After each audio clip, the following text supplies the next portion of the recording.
Assalamu alaikum wa rahmatullahi wa barakatuh. Ramadan Kareem. Dear viewers of the World Muslim Community Council, welcome to another version of Muslim achievers and contributors in our Ramadan series. Today it is our pleasure to welcome Sister IKIMA APEWE from Ghana. Sister Hikma is a teacher from New Legon Adama Primary School in Ghana, and she is a convert, alhamdulillah. We welcome her to the Islamic family, and she had a lot of stories to share with us, and she has a lot of achievements and experience on his Islamic journey. So with her story and experience to be shared with us today, I hope everyone who are watching will be benefit from this. So now let's welcome Sister Hikma to give her story and presentation. Assalamu alaikum wa rahmatullahi wa barakatuh. My name is IKIMA APEWE ADDIH from Ghana. I'm a past student of Islamic University College, Ghana. I studied communication and specialized in public relations. I'm a mother of 5. Yeah. Alhamdulillah. Good. Yeah.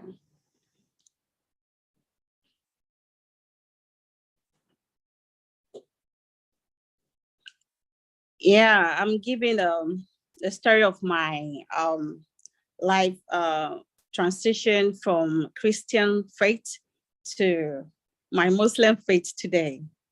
Yeah, it's been a journey, but I really need to share my story to you guys, and I'll really be happy. I've been saying this all the time. I wanted the opportunity to be able to express myself for some time now. So today I'm giving the platform to be able to tell my story.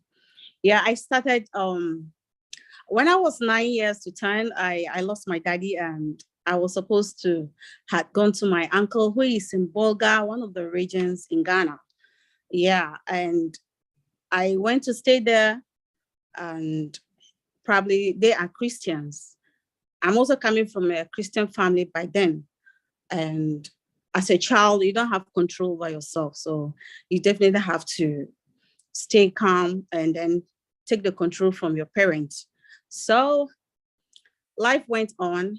I was able to go through well, and I was able to attend my primary, my JHS, and my SS in Bolga. And after I completed, I tried to attach myself to one of the canteens. It was a canteen in Bolga at the ministry, and trying to see how I can help myself with one or two things. So I was working there for some time when one day some officials from Accra came to really book our place. That's where they came for training, to train some people there. So sometimes when they come, they eat there. They take their breakfast, lunch, and supper. And this was the first time I met one of the officials. He's one, Mr. Saliu Yakubu and Dan. And that's how my relationship started with my husband today.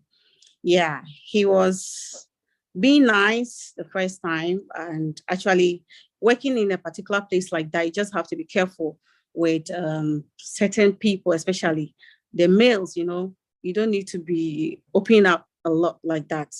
So I decided to, he tried to open up to get closer to me, and I was like, no way, no way. So as time went on, one instance, he ordered for breakfast, and he said he doesn't want milk. And I served him without milk, and I noticed that he said he wants milk again. So I really got upset the first time, and I didn't give him that kind of friendship thing, you know. So he left. They left for Accra again. Then the next time they came again, he decided to choose the same place to come and train his people.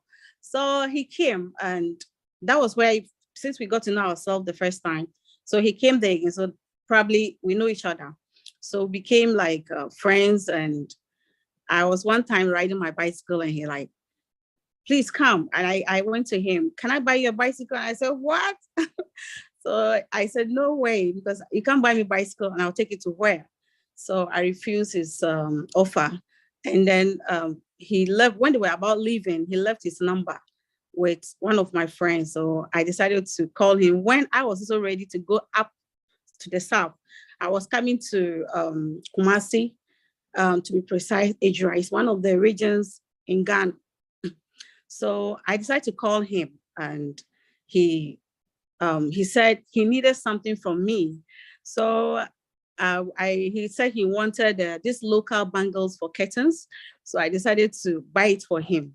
So afterwards, I called him that I've arrived in wherever I'm going. And you can't believe it. The next day, Mr. Sally was where I was.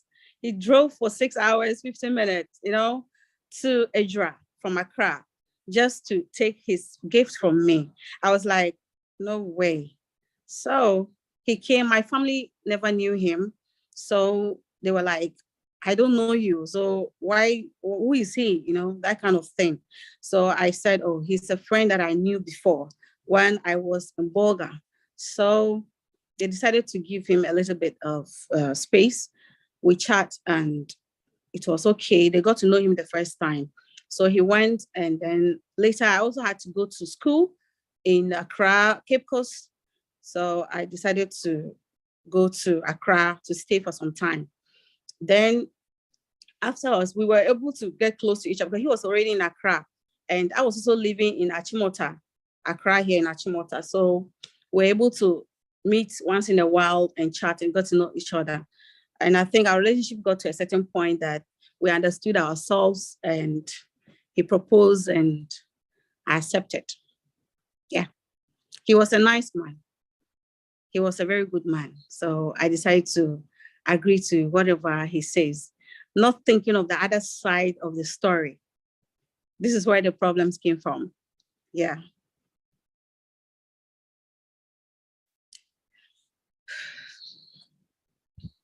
Alhamdulillah, that was very inspiring stories, and yeah, I'm glad yeah. you had went through this experience.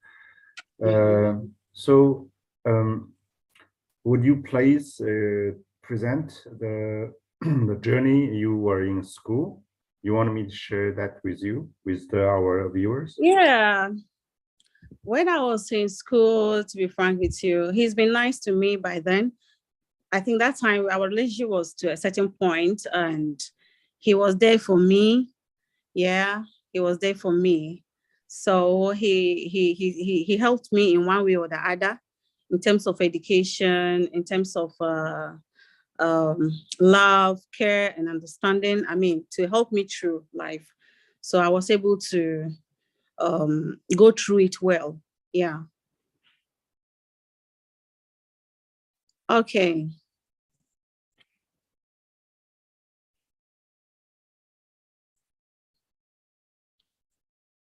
Yeah.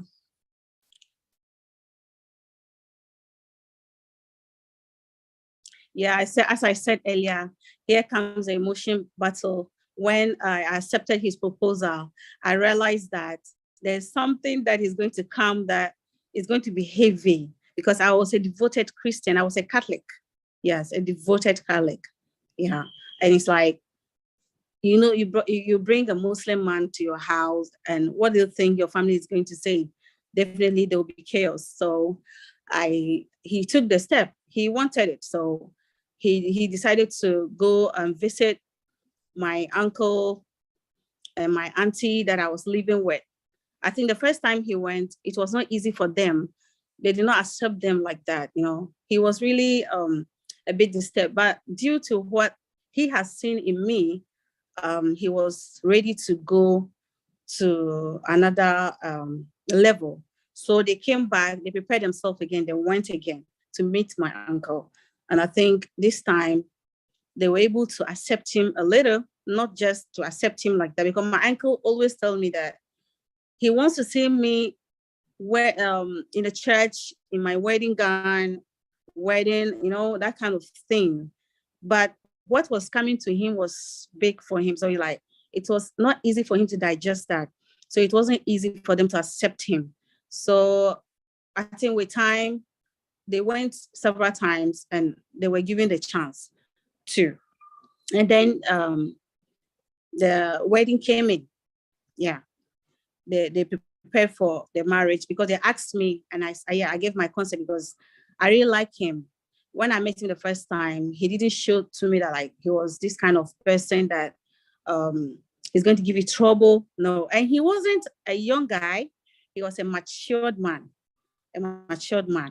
And I think as at that time, I was thinking like, I don't like these young guys. I really like somebody who is a bit matured, who understands me. And he showed me all that from the beginning. So that is what made me more closer to him. It brought me closer to him. So after the marriage, here comes the problem. You know, I'm not used to the Muslim community and everything that has to do with it. The understanding wasn't there, but I had to do something. That was where I had the challenges after the marriage. Yeah. And there was this one point, you know, before even the marriage, you have friends and you have your church members who always say, what are you doing? Why are you doing that? Why are you changing your religion to another religion? What is wrong with you? I mean, that kind of backlashes from friends and other external family members was really, really not easy. There was one time that I had broken down, I wept, I don't know what to do. But if as a matured person, you know what you want in life, then you go for it. Yeah, you go for it. So I decided to continue with the marriage. And after the marriage, there are these difficulties that I faced. First was the prayer. Yeah, the prayer. It was not easy because it's something that you haven't experienced before. How impossible would you be able to start? But with friends, people, my husband's relatives around me, it was a bit easier for me. They taught me how to do the Fatiha.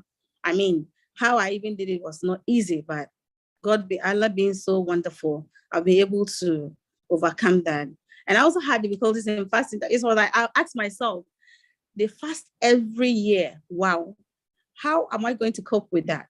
That's like the questions I asked myself. I haven't fasted like this before. So how am I going to do with that? And well, if Allah wants to position you at a particular point in life, no matter what you do, you will definitely reach there. So those was one of my difficulties. And then I also, in order to be able to pray the 5 daily prayer, you need to learn the Fatiha and then some small surahs that you can attach to it to be able to complete your salat. So I find it so difficult that I had someone who had to write it for me in a piece of paper. I have to put it under my pillow every night when I'm going to bed. Then I'll recite it, then go to bed. I kept on doing that for some time. Then I realized that I was good in it. So I was able to recite the Fatiha, the Falak, and the Nas. Yes. And with the Arabic language, you see, when you are in the other faith, when you're in the other religious background, you find the Quran or the Arabic language, for instance, let me put it this way because it's a language. You find it to be so strange, the letters, you don't understand how it is written. You don't even understand the beginning and the end of it. So you sometimes ask yourself, when will I be able to recognize this or be able to read this and understand what it is? Yeah, this was one of my challenges too. It was really, really not easy for me. But I think by the grace of the Almighty Allah, everything was a bit softer for me later on. Yeah. And one problem too, I noticed was like, you know, when you are from a different background, especially, let me just put it, the Christian background is different from the Muslim background. You know, the way that people behave is different from how we also behave, you know. Yeah. You know, in terms of their cooking, the language and their festivities, you know, it sounds so different. And you find it to be like too something for you. I don't know how to describe it, but like you see yourself in a particular environment like I'm not comfortable with, and it shows in you, you bring it out. Yeah, those were the challenges that I had after the marriage. It was really a challenge. Yeah.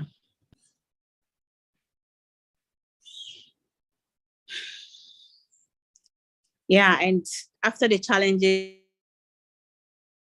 is definitely always, since the Almighty Allah always make it easy, wherever that you are destined to go, you'll be there no matter what. That is the plan of the Almighty Allah. Yeah, you cannot say this is what I want and you get it. No, until Allah permits it. So I noticed that with the support of my husband's family and other friends that I got when I came into the religions, people got closer to me, and they were able to help me in some of the surahs and how to recite and pray. Yeah, so it helped me a lot. It helped me a lot, and I also sometimes I listen to the recitation from the Quran. You see that small children, 9 years, 8 years, they are reciting the Quran and in a very beautiful voice.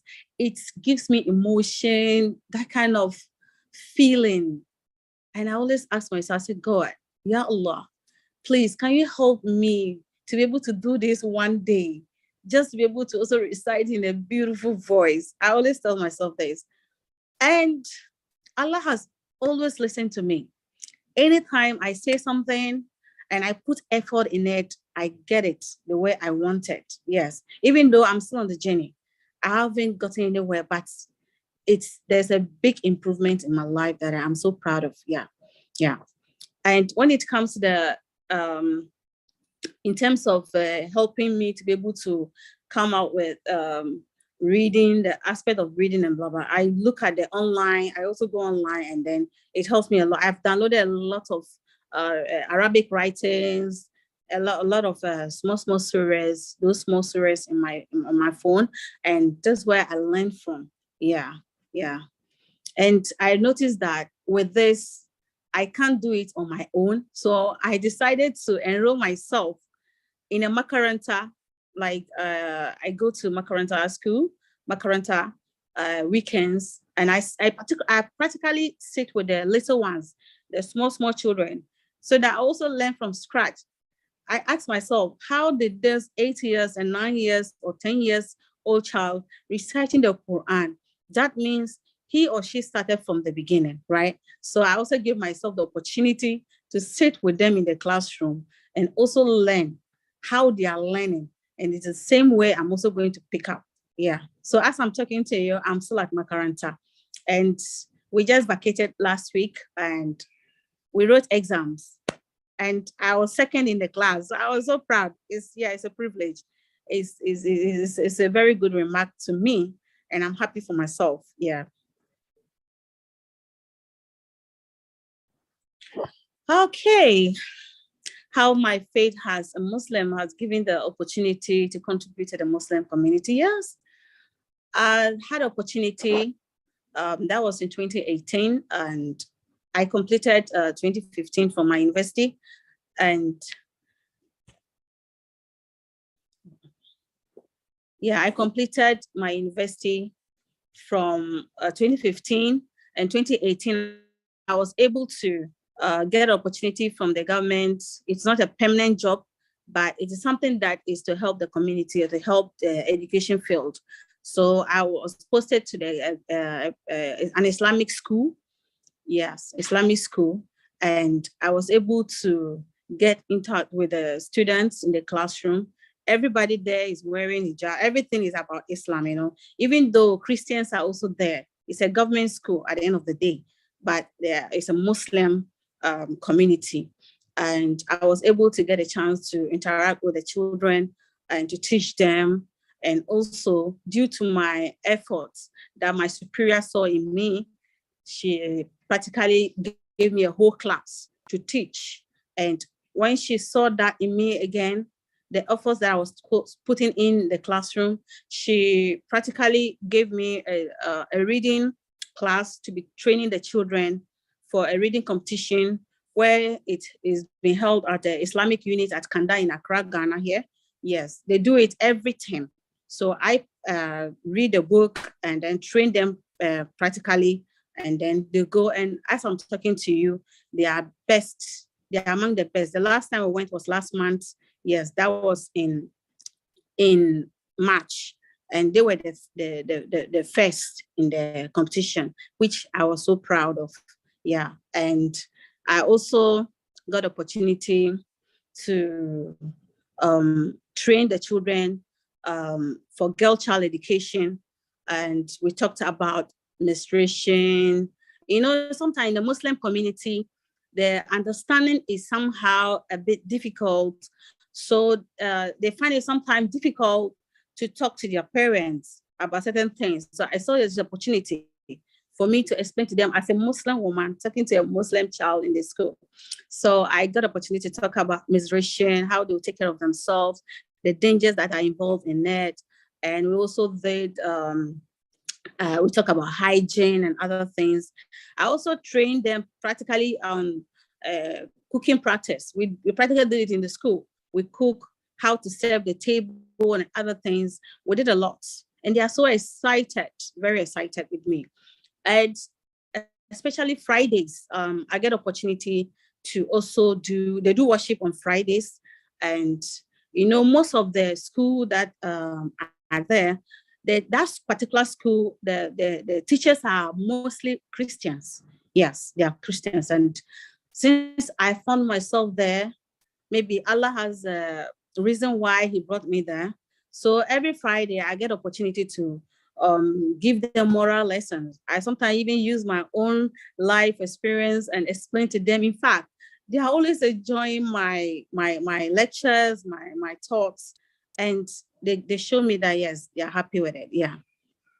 And I also got opportunity to also, this is one of the, I think, pictures of my makaranta that I was just speaking earlier about. Yeah, this is my malam, and I was reciting the Quran, and they gave me a surah to recite. I am so blessed that I can really recite the Quran, some part of it, and I'm so proud of myself, because some of my community women here are always looking up to me. They'll say, wow, you are makaranta, then I have to also come to makaranta. Then I say, yes, I'm really doing well. If you come, I think it's a very, it will be good for you, because you also learn how to also recite. You have to learn how to recite the Quran and also know the understanding. You understand? You don't just read and then you just go. No, you read and understand it. Yes, this is how it went. And most of them are pleased because they realize that I'm there. They also encourage. They want to join me as I'm talking to you. They want to join me in the makaranta. So I just have to do something that break something that people find it so difficult to start. I'll take that step. So I took the step, and I'll tell you about 2 people that I know, women, like working women who are ready to also come to the makaranta as I'm talking to you. Yeah. And I think the last thing was one of the things that I did was in 2015, before I completed, I was asked to come to GBC to talk about hijab. Asked me, somebody who just came into the religion, how do you understand by hijab? Yes, I went there and I was able to express myself, and I just love everything that happened. Yes, I'm pleased and I'm blessed. I am pleased and I'm blessed. Islam is so a beautiful religion that I'm so proud of. And I've never regretted being a Muslim. I've never. And sometimes when I find it difficult, I have the English Quran. I read it to get understanding. And that is what even put more fears in me. Because if you read the Quran in Arabic and you don't understand it, you just read it for reading's sake. But if you read it and you refer it to the English version, read and understand, I think that is what is meant by reciting the Quran. Yeah. And I'm so happy I'm a Muslim today. Yeah.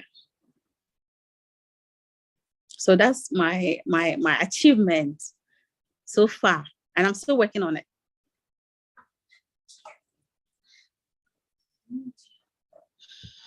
Thank you, Sister Hikma, for sharing this inspiring stories about your personal journey to Islam and your experience of being a Muslim, and as well as your challenges being a Muslim.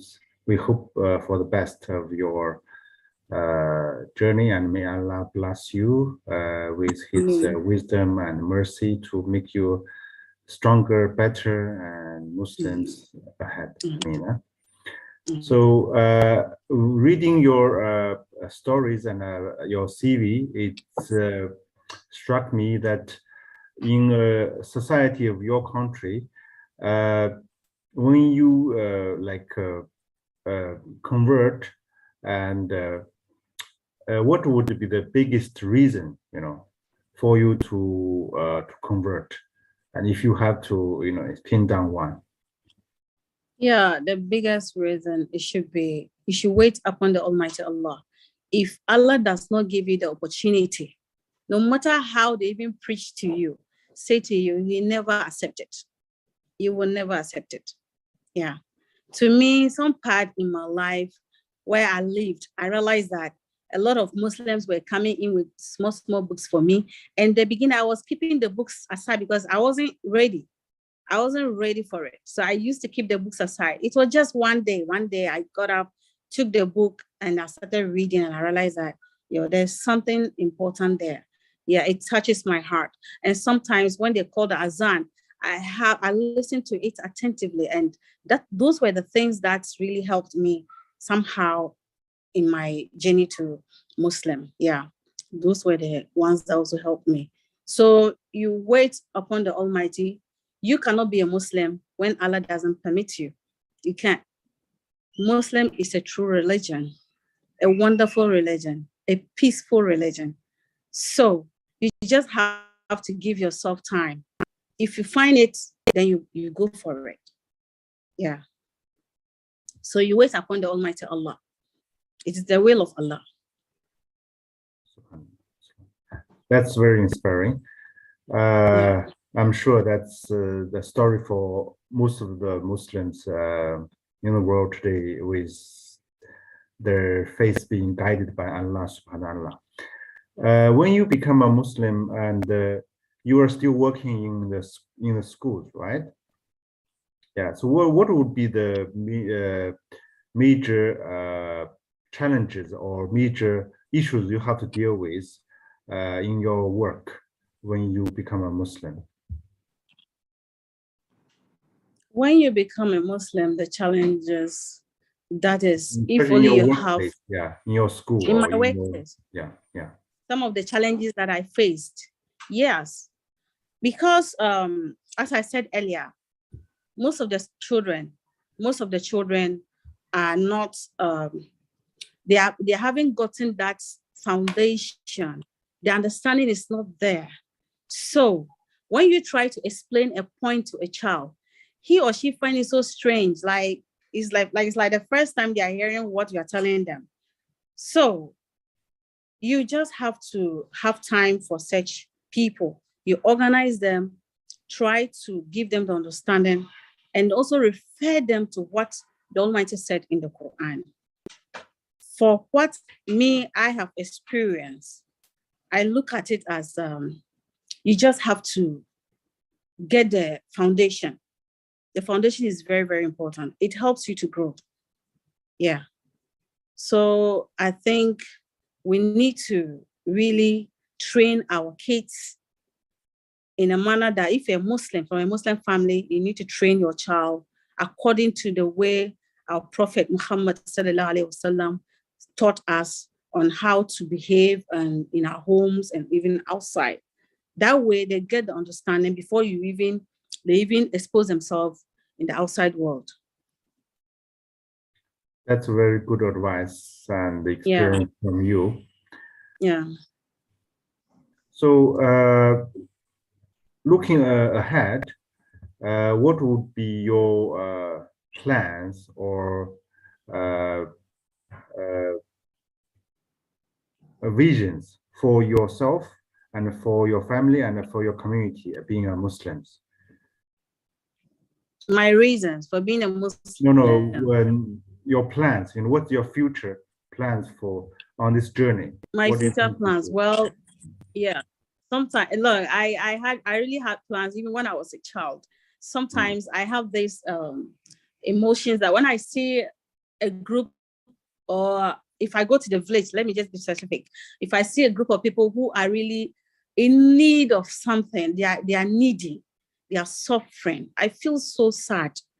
I feel very sad that I always want to be able to do something for them. I always want to do something for them in terms of finance, in terms of helping them to also grow, to give them a comfortable place in this life. That is always my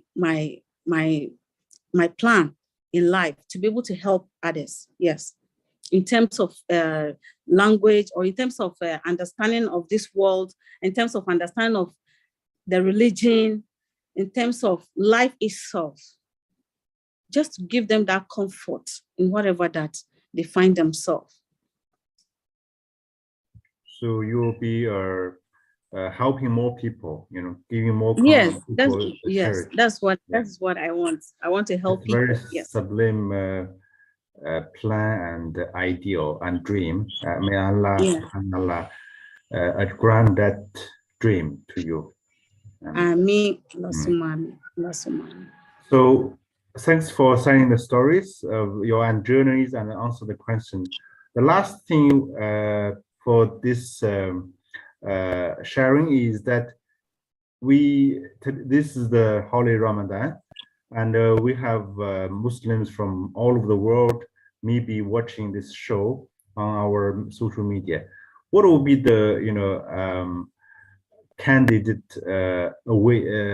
advice or takeaways, the lessons and the words you want to say to them for the Muslim sisters and brothers from all over the world?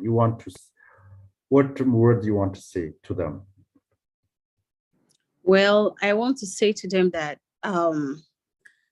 they shouldn't stop preaching the word of the Quran to people. One that is not a Muslim does not understand. No matter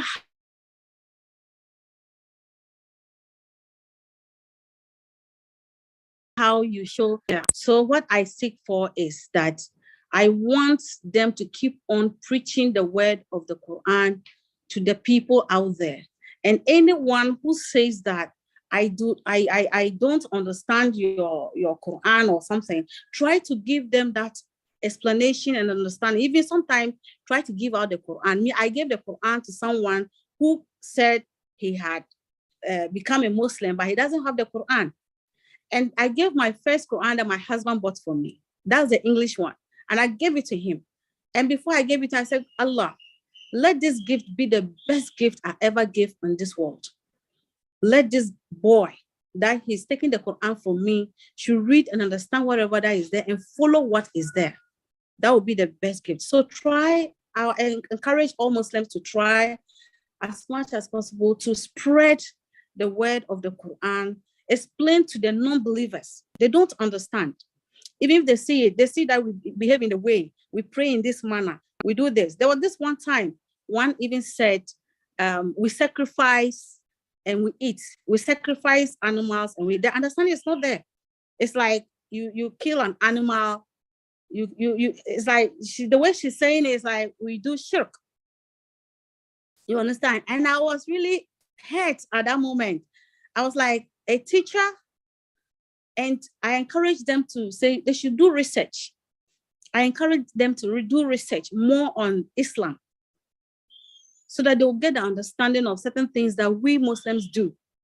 When we go down, we are not going down for the ground. Yes, we are going down because of the understanding is not there. So I encourage my brothers and sisters to spread the understanding of Islam to the non-Muslims so that when they get understanding, they'll be able to receive the blessings of Allah and also become one of us. Yeah.